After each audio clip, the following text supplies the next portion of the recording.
Welcome to RST kitchen world. நம்ம இன்றைக்கி ஒரு சூப்பரான அருமையான காரக்குழம்பு தாங்க செய்ய போகிறோம். வெண்டைக்காய் வச்சு ரொம்ப சுவையாக இருக்கும். கண்டிப்பாக நீங்கள் செஞ்சு பாருங்கள். ரொம்ப சிம்பிளான இன்க்ரீடியன்ட் வச்சு தான் நம்ம செஞ்சுருக்கோம். ரொம்ப டேஸ்ட்டாகவும் இருக்கும். பிகினர்ஸ் கூட ஈஸியாக செஞ்சிடலாங்க. எப்படின்றது இந்த வீடியோ முழுமையாக பார்த்தீங்கன்னா தான் உங்களுக்கு புரியும். அதுக்கு முன்னாடி யாராவது என் சேனலில் ஃபஸ்ட் டைம் பார்க்குறீங்கன்னா சப்ஸ்கிரைப் பண்ணிக்கோங்க. சப்ஸ்கிரைப் பண்ணும்போது பக்கத்தில் இருக்க பெல் ஐக்கானில் ஆல் ஆப்ஷன் இருக்கும். அது கிளிக் பண்ணாதாங்க என்னோடய வீடியோஸ்லாம் உங்களுக்கு நோட்டிஃபிகேஷனாக வரும். இப்போ வாங்க நம்ம வீடியோக்குள்ளே போகலாம்.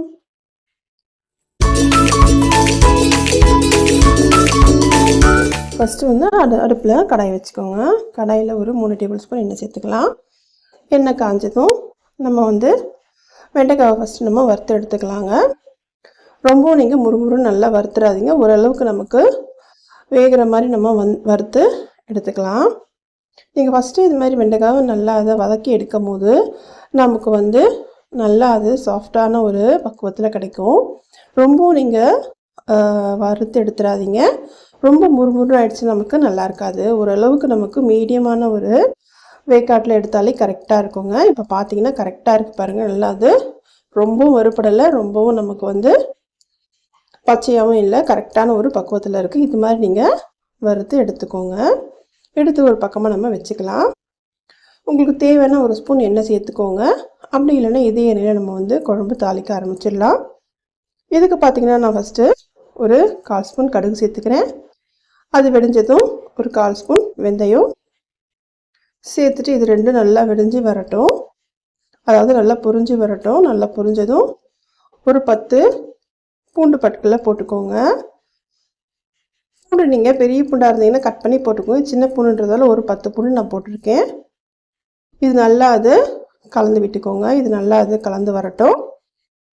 இப்போ பார்த்தீங்கன்னா ஒரு 2 வெங்காயத்தை நான் வந்து சின்னதாக கட் பண்ணி சேர்த்துருக்கேங்க. நீங்கள் சின்ன வெங்காயம் சேர்க்கும் போது இன்னும் சூப்பரான ஒரு அருமையான டேஸ்ட்டில் இருக்கும். என்கிட்ட சின்ன வெங்காயம் இல்லாததால் நான் பெரிய வெங்காயம் சேர்த்துருக்கேன். இது நல்லா அது வதங்கி வரட்டும். அந்த எண்ணெயிலே நல்லா வதங்கட்டுங்க. தக்காளி பார்த்திங்கன்னா நான் வந்து ஒரு 3 தக்காளி வந்து நல்லா அரைச்சி எடுத்துருக்கேங்க. நீங்கள் அரைச்சி சேர்க்கும் போது நமக்கு திக்னஸ் கிடைக்கும். இப்போ பார்த்தீங்கன்னா இது நல்லா வதங்குது. இந்த சமயத்தில் நம்ம வந்து இதுக்கு தேவையான அளவு உப்பு நம்ம சேர்த்துக்கலாம். உப்பு கொஞ்சமாக நான் வந்து மஞ்சத்தூள் சேர்த்துக்கிறேன். உப்பு வந்து கல் உப்பு சேர்த்துக்கிறதால நீங்கள் பார்த்து சேர்த்துக்கோங்க. தேவையான அளவு பார்த்து நீங்கள் உப்பு சேர்த்துட்டு நல்லா கலந்து விட்டுக்கோங்க. இப்போ பார்த்தீங்கன்னா அந்த எண்ணெயிலே அது அந்த வெங்காயம் நல்லா வதங்கி வருது. கொஞ்சமாக மஞ்சத்தூளும் சேர்த்துக்கிறேன்.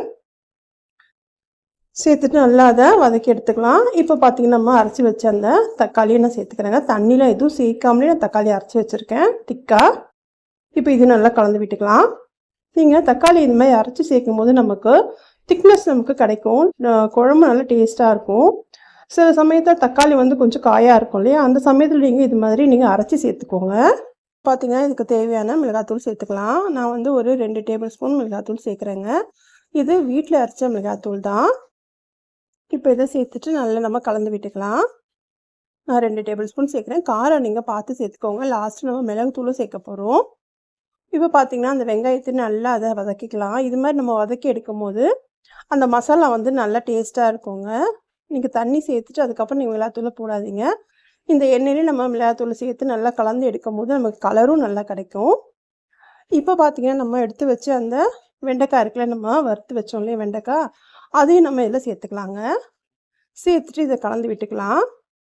இப்போ பார்த்தீங்கன்னா நான் நல்லா வதக்குறேன். வெண்டைக்காய் வந்து நமக்கு உடையாது. ஏன்னா ரொம்பவும் நம்ம வந்து வேக வைக்கல. ஒரு 80% நமக்கு வதக்கி நம்ம வேக வச்சு எடுத்துருக்கோம் இல்லையா, அதனால நமக்கு ரொம்பவும் நல்லா இருக்கும். இது மாதிரி நீங்கள் ட்ரை பண்ணி பாருங்கள். ஃபஸ்ட்டு வெண்டைக்காவை நல்லா வதக்கிட்டு அதுக்கப்புறம் சேர்த்து பாருங்கள். சூப்பரான ஒரு டேஸ்ட்டில் இருக்கும். இது ஒரு 2-3 நிமிஷம் நல்லா வதங்கட்டும். எண்ணெய்லாம் கொஞ்சம் பிரிஞ்சு வரட்டும். அதுக்கப்புறம் நம்ம தண்ணி சேர்த்துக்கலாம். இப்போ பார்த்தீங்கன்னா உங்களுக்கு தெரியுதா, லைட்டாக நமக்கு எண்ணெய்லாம் பிரிஞ்சு வருது. இந்த சமயத்தில் நான் வந்து ஒரு 3 டம்ளர் தண்ணி சேர்த்துக்கிறேங்க. சேர்த்துட்டு இது நல்லா நம்ம கொதிக்க விடுவோம். தண்ணி வந்து நீங்கள் பார்த்து சேர்த்துக்கோங்க. அளவாக பார்த்து சேர்த்துக்கோங்க. ரொம்ப தண்ணி ஆயிடுச்சுனாலும் நமக்கு குழம்பு ரொம்ப தண்ணியாக இருக்கும். அதனால தான். இப்போ பார்த்தீங்கன்னா ஓரளவுக்கு நமக்கு எண்ணெய்லாம் பிரிஞ்சு வந்துடுச்சு பார்த்தீங்களா. இப்போ நம்ம தண்ணி சேர்த்துக்கலாம். சேர்த்துட்டு நல்லா அதை கலந்து விட்டுப்போம். இது நல்லா இப்போது கொதித்து வரட்டோங்க. இப்போ நமக்கு வெண்டைக்காய் பார்த்தீங்கன்னா 80% தான் வெந்திருக்கு. நம்ம இது கொதிச்சதும் ஒரு ஒரு 5 நிமிஷத்துக்கு நம்ம மூடி வைப்போம். மூடி வைக்கும்போது அதோட பச்சை வாசனை, அதாவது மிளகாத்தூளோட பச்சை வாசனை எல்லாம் நமக்கு போயிட்டு நல்லா வெந்து வரும். இது வெந்துட்டதுக்கப்புறம் தான் நம்ம புளி ஊற்றணுங்க. இப்போ பார்த்தீங்கன்னா உங்களுக்கு தெரியுதா, நல்லா அது வெந்து வந்திருக்கு.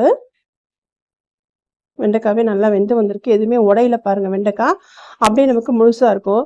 இப்போ நம்ம வதக்காமல் போட்டோம்னா வெண்டைக்காய் நல்லா வெந்து குழப்பான ஒரு தன்மையில் இருக்கும். இது மாதிரி நீங்கள் போட்டு பார்த்தீங்கன்னா நமக்கு வெண்டைக்காய் நல்லா முழுசு முழுசாகவே இருக்கும், சாப்பிட்றதுக்கும் நல்லா இருக்குங்க. இந்த சமயத்தில் நம்ம புளியை சேர்த்துக்கலாம்.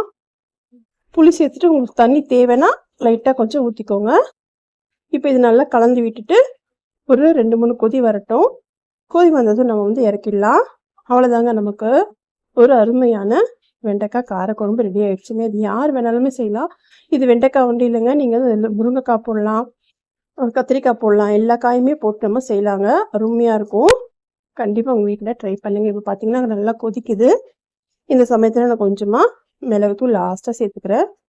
சேர்த்துட்டு நம்ம இறக்கிடலாம். அவ்வளோதாங்க, நமக்கு ஒரு சூப்பரான குழம்பு ரெடி ஆகிடுச்சு. இது நீங்கள் இட்லி தோசைக்கு கூட சூப்பராக இருக்குங்க. சாப்பாடுக்கு இன்னும் அருமையாக இருக்கும். கண்டிப்பாக உங்கள் வீட்டில் ட்ரை பண்ணுங்கள். ட்ரை பண்ணிவிட்டு உங்களோட ஃபீட்பேக் சொல்லுங்கள். என்னோடய ஃபஸ்ட்டு சேனலில் கிச்சனோட டிப்ஸ் எல்லாம் நான் போட்டிருக்கேன். கண்டிப்பாக உங்களுக்கு தேவைன்னா நீங்கள் என்னோடய சேனலை சப்ஸ்கிரைப் பண்ணிக்கோங்க. என்னோடய சேனலோட பேர் ரெஸ்டாரண்ட் கிச்சன். டிஸ்கிரிப்ஷனில் லிங்க் கொடுக்குறேன். கண்டிப்பாக நீங்கள் அதையும் போய் செக் பண்ணி பாருங்கள். இந்த வீடியோ பார்த்ததுக்கு நன்றி. இன்னொரு நல்ல வீடியோவில் பார்க்கலாம். தேங்க்ஸ் ஃபார் வாட்சிங்.